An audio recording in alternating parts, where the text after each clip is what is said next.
মেঘনা নদীর মোহনায় জেগে ওঠা এক অপূর্ব দ্বীপ চর কুকরিমুকরি। ভোলা শহর থেকে প্রায় ১২০ কিলোমিটার দূরে বঙ্গোপসাগরের কোল ঘেঁষে প্রকৃতির এক অপার বিস্ময়। এটি দেশের অন্যতম বৃহৎ বন্যপ্রাণী অভয়ারণ্য হিসেবে পরিচিত। বলা হয় আরেকটি সুন্দরবন। এখানে কক্সবাজার কিংবা কুয়াকাটা সমুদ্র সৈকতের আবহ পাওয়া যায়। দিদারুল ইসলামের ক্যামেরায় আরো জানাচ্ছেন শাহনাজ শারমিন।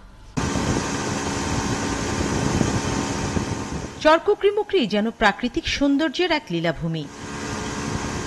আপনাকে প্রথমে যেতে হবে চরফ্যাশন উপজেলা সদর থেকে চর কচ্ছপিয়া, দূরত্ব প্রায় ২৫ কিলোমিটার। ট্রলার ঘাট থেকে স্পিড বোটে যেতে হবে চর কুকরিমুকরি। খালের ভিতর দিয়ে যাবার পথেই দুপাশে সুন্দরবনের অবয়ব নিয়ে সারি সারি ম্যানগ্রোভ বন। খালটির নাম ভারানী খাল। বোট থেকে নেমেই সুন্দরী কেওয়া, গড়ান ও শ্বাসমূলীয় গাছের এই বন জুড়ে গোলপাতার সমাহার। এই বনে আছে হরিণ সহ নানা প্রাণীর বিচরণ।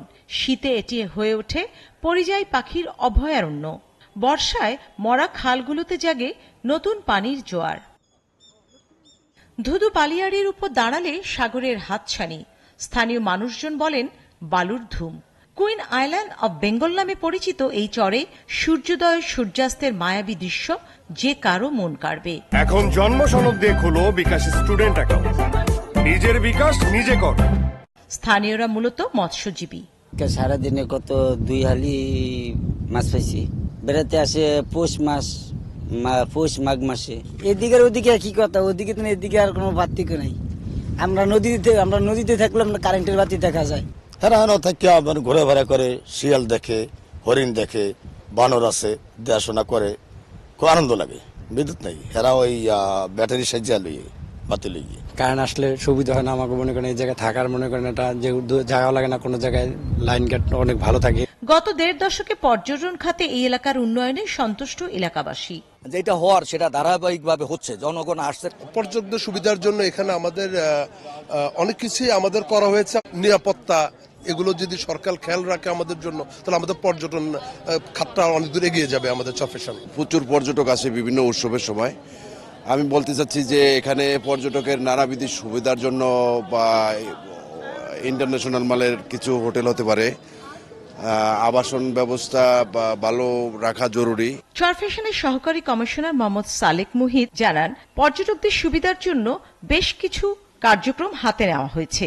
এই অঞ্চলের পর্যটনের যে সম্ভাবনা রয়েছে, এই সম্ভাবনাকে সম্পূর্ণরূপে যদি বাস্তবায়ন করা যায়, সেক্ষেত্রে এখানকার মানুষের অর্থনীতির জীবিকার একটা ভেরিয়েশন আসবে। পর্যটন এইখানে ঘুরতে এসে তারা যাতে একটি ভালো অভিজ্ঞতা নিয়ে যান, সেজন্য আমরা সার্বিকভাবে জেলা প্রশাসন, উপজেলা প্রশাসন, এখানকার ইউনিয়ন পরিষদ সহ বন বিভাগ সবাই আমরা একত্রে কাজ করছি এই বিষয়ে। জেলা প্রশাসক বলছেন, প্রাকৃতিকভাবে গড়ে ওঠা এই পর্যটন কেন্দ্রের উন্নয়নের কাজ চলছে, যা জেলার অর্থনীতিতেও অবদান রাখতে পারে। ভোলা জেলায় যে প্রাকৃতিকভাবে গড়ে ওঠা পর্যটনের যে ক্ষেত্র, সেটাকে এই সরকারের মাধ্যমে আরও ডেভেলপ করে মানুষের এখানে একটা আসার একটি সুযোগ সৃষ্টি করে দেওয়া, একই সাথে ভোলার অর্থনীতিকে ডেভেলপ করা সহ সামগ্রিকভাবে রাষ্ট্রের অর্থনৈতিক ডেভেলপমেন্টে একটি গুরুত্বপূর্ণ ভূমিকা পালন করবে বলে আমি মনে করি। স্থানীয় সংসদ সদস্য বলছেন, ভোলা বরিশাল সেতু হলে পর্যটন শিল্পের আরও উন্নতি হবে।